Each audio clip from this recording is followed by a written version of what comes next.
Nancy Pelosi and a cohort of Democratic representatives plan to send a message about gun control during Tuesday's State of the Union address. The House Minority Leader and others invited people affected by gun violence as their plus ones for the event.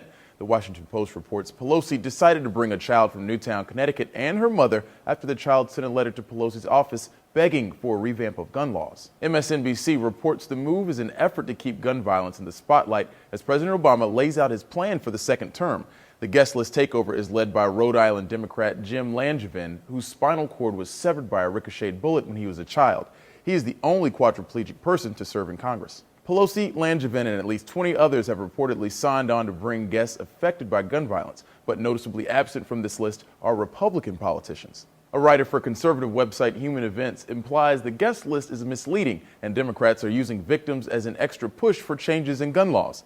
This could spiral into a human prop arms race in which every politician rounds up a few adorable tykes to take to a stage and convince America that the latest policy initiative is for the children. Soon we'll have mobs of kindergarten students, Cub Scouts, and paper boys jostling for space on every stage.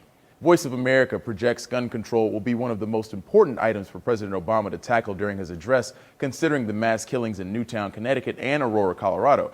The writer points out that this will likely stage an impending firefight with gun advocates like the National Rifle Association, who have recently targeted the president with ads. This one claims President Obama is an elitist hypocrite for sending his daughters to school with armed guards. Politico reports former Representative Gabrielle Giffords has planned a strong push for gun control legislation to coincide with the president's national address. Her super PAC, Americans for Responsible Solutions, will debut a new ad on Tuesday night. For Newsy, I'm Christian Bryant. Multiple sources, The Real Story.